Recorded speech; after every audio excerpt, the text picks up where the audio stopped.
not aware of any plot or any scheme to impeach the Deputy Governor, Right Honorable Philip Shaibu. I have also checked, and there is no such plan, or there was no such plan. So the court action that has now been taken by him, for me, is a thing of shock and disappointment.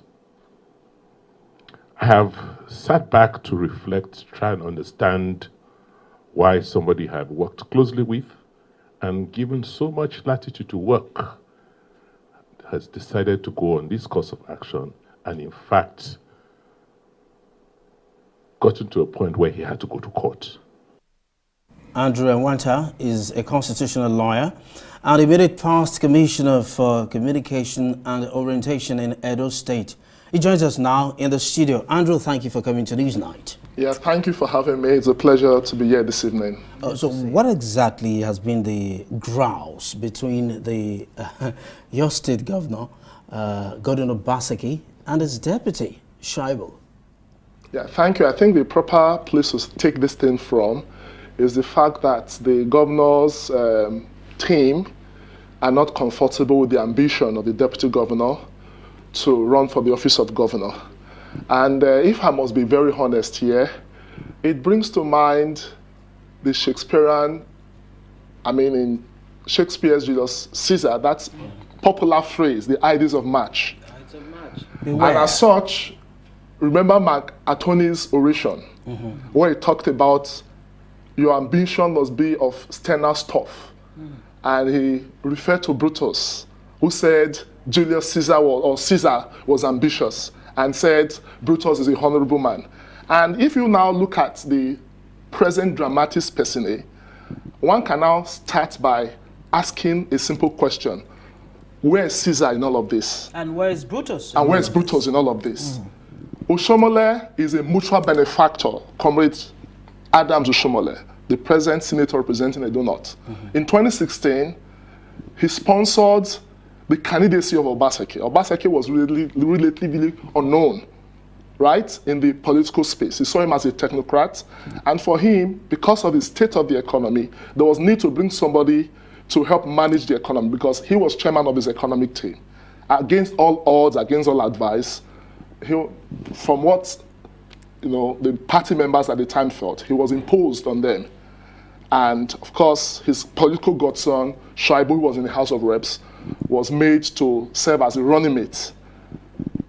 Unfortunately for Oshomole, his removal, and I think I must play the devil's advocate here, was sponsored by these two gentlemen, these two honorable men, in the words of Mankantuni. And his ideas of March came when he said the world chairman cannot remove him as national chairman. And he felt he had a blind ambition of retaining his position as national chairman. Unlike Caesar, I'm happy today Oshomole is a senator. And for Shaibu, he is Caesar today. Because Shaibu is saying, Oshomole as the Caesar of yesterday, Shaibu as the Caesar of today. Obaseki is now saying Shaibu is ambitious.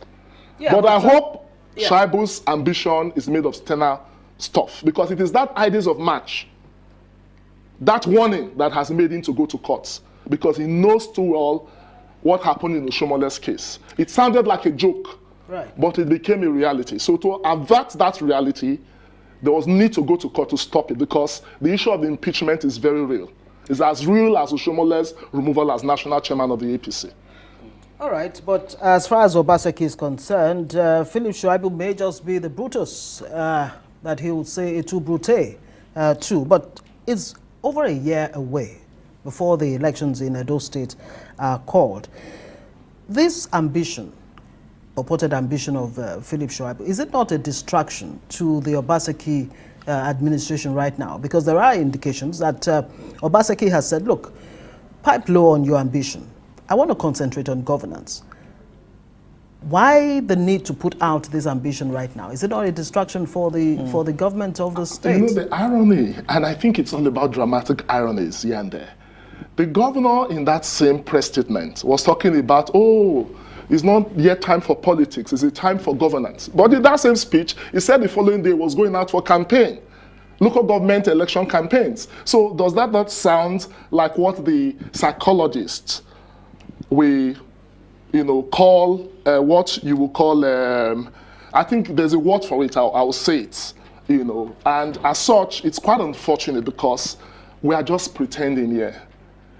The question of the impeachment, if it was not so, I don't think the deputy governor would have gone to court. Yeah, but Obaseki says there's no plan for impeachment. Hold on if I could, yes. He's denying it, but it is real. It is real because in the court process, because I don't want to even go into the details, he has refused to even file a counter affidavit. And I think if there's a matter in court, he is the third defendant. The proper thing to do is to file your counter affidavit. So he thinks it's even more convenient for him to come on the media to say the impeachment is not real. You tell your lawyers to enter their appearance, to file the counter affidavit, because the deputy governor has given instances, right, where he was prevented from attending certain meetings, where, of course, the governor has refused to allow him place specific rules, and it came to a head when a member of the assembly informed him of the plot to impeach him. And that is why I said it's the ideas of match. So at such, they say in impeachment proceedings, you don't cry after you have been impeached, right? You don't, because I remember when Alamesega in 2005 was impeached as the governor of Bayelsa, we thought it was a joke. He was still in the UK when he was impeached. Are you not aware of that incident? So impeachment issues, you don't take them for granted. And as such, it's a game of numbers. And I think for Shaibu to get out of this, he has to do one thing and torment. Comrade Adams Oshomole is their mutual benefactor as it stands, because the governor has already preempted the deputy governor. He said he's going to the APC. And as such, there's need for Shaibu to make amends. He needs to go back to Oshomole. Oshomole helped him to become a member of the House of Reps. Oshomole nominated him as a running mate to Obaseki. Now that Obaseki is playing Brutus, it is better to go with Caesar Senior. So because the truth of the matter is that it's a game of number. Will it include joining the APC? Is that the plan? If that becomes an option, why not? Because they were all in APC, right? It was the same ambition till when Obaseki wanted to fulfill the second term ambition that made him to leave the APC for the PDP.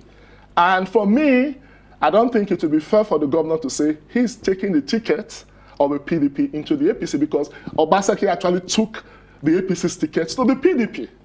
Andrew, the side of the story that's in the public domain includes the fact that, or insinuations, claims that the governor is not allowing his deputy, fellow Shaibu, to perform his roles as deputy. What do you make of this?